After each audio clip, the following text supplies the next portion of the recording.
ఆంధ్రప్రదేశ్‌లో అధికార కూటమి పార్టీల మధ్య అంటే కూటమి పార్టీలో నేతల మధ్య విభేదాలు కానియండి, మరొకటి కానియండి, వాళ్ళ మాటల్లో నుంచే బయటపడుతున్న కొన్ని నిజాలేంటి అంటే, చాలా విషయాల్లో ఇప్పుడు వీళ్ళ ప్రభుత్వంతో పోలిస్తే గత జగన్మోహన్ రెడ్డి గారి ప్రభుత్వ హయాంలోనే బాగుండేటివి కొన్ని విషయాలు అని వాళ్ళు బహిరంగంగానే తాజాగా బాలినేని శ్రీనివాసరెడ్డి గారు చేసిన వ్యాఖ్యలు కూడా చూడండి.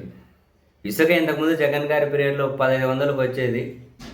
ఇప్పుడు రూ. 5,000 పెట్టినా కూడా రావడం లేదు. మొత్తం ఇసుక మాఫియానే అని చెప్పి ఆయన డైరెక్ట్‌గా అక్కడ ఒంగోలు టీడీపీ ఎమ్మెల్యేని టార్గెట్‌గా చేసుకొని వ్యాఖ్యలు చేసుకుంటూ వెళ్లారు.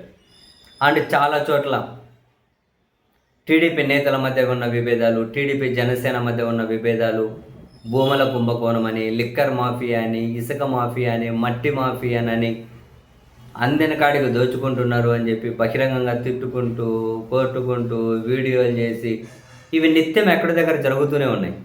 తాజాగా సీనియర్ రాజకీయ నేత కదా బాలినేని శ్రీనివాసరెడ్డికి ఒంగోలు టీడీపీ ఎమ్మెల్యే మధ్య జరిగిన వివాదం చూసాం. వివాదం కాదు, బాలినేని శ్రీనివాసరెడ్డి గారు మీడియా ముందుకు వచ్చి ఏం చేశారు, పోలీస్ స్టేషన్లని అడ్డాలుగా మార్చుకొని సెటిల్మెంట్లు చేస్తున్నారని చెప్పి దానికి సంబంధించిన ఒక వీడియో కూడా రిలీజ్ చేశారు ఆయన. పోలీస్ స్టేషన్లో కొన్ని సంతకాలు సివిల్ పంచాయతీలు చేస్తూ సంతకాలు పెట్టించుకుంటున్నారు. ఆ వీడియో కూడా రిలీజ్ చేశారు. ఇసుక మాఫియా అన్నారు, లిక్కర్ మాఫియా అన్నారు, రోజుకు 3 పూటల మామూలే కావాలన్నారు. ఇన్ని తీవ్రమైనటువంటి అలిగేషన్స్ చేశారు. సరే, అటువైపు టీడీపీ ఎమ్మెల్యే గారు దీన్ని ఖండించారు. దీని మీద ప్రమాణానికి నేను సిద్ధమన్నారు. ఆయన బాలినేని గారి మీద తీవ్రమైన విమర్శలే చేశారు. ఫైనల్గా వాళ్ళు రెండు పార్టీల అధిష్టానాలు ఎంటర్ అయ్యాయి. ఇద్దరికి వార్నింగ్లు ఇచ్చారు. మరోసారి నోరు తెరవద్దు అన్నారు అని చెప్పి మనం టీవీలో వార్తలు, పత్రికల్లో న్యూస్ చూసాం. ఇప్పుడు అర్థం కాని విషయం ఏంటి అంటే, సరే వీళ్ళని మీరు నాయకులను సైలెంట్ చేశారేమో, వీళ్ళు చేసినటువంటి ఆరోపణల్లో నిజాల సంగతి ఏంటి, దాని మీద విచారణ చేస్తారా? పోలీస్ స్టేషన్లే పంచాయతీ అడ్డాలుగా మారిపోయాయని చెప్పి అన్నారు ఆయన. మరి దాని మీద ఏం చేస్తారు? విచారణలు ఏమైనా ఉంటాయా? వీళ్ళు చేసినటువంటి అలిగేషన్స్ మీద విచారణలు ఉంటాయా? పోనీ ఆ ఇద్దరు నేతల మీద విచారణ ఉంటుందా? వాళ్ళు లేవనెత్తిన అంశాల సంగతి ఏంటి?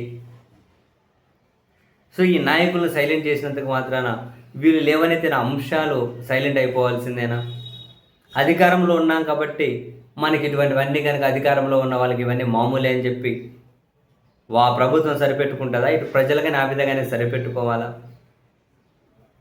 ఇప్పుడేంటి, ఇప్పుడు సైలెంట్ ఉండమని చెప్పినంత మాత్రం వీళ్ళిద్దరు ఇప్పుడు సైలెంటే ఉంటారా లేదన్న తర్వాత సంగతి. రాజకీయంగా వాళ్ళు ఎవరు మరొకరి మీద విమర్శలు చేసుకుంటారో పక్కన పెట్టండి, కొన్ని వీడియోలు విడుదల చేస్తూ ఉన్నారు. మరి అటువంటి వాటి మీద ప్రభుత్వ స్పందన ఏంటి అన్నది కావాలి. పార్టీల పరంగా వీళ్ళని సైలెంట్ చేసుకుంటున్నారేమో, కానీ ప్రభుత్వ పరంగా ఏం నిర్ణయాలు తీసుకోబోతున్నారు, ఏం విచారణ చేయబోతూ ఉన్నారు?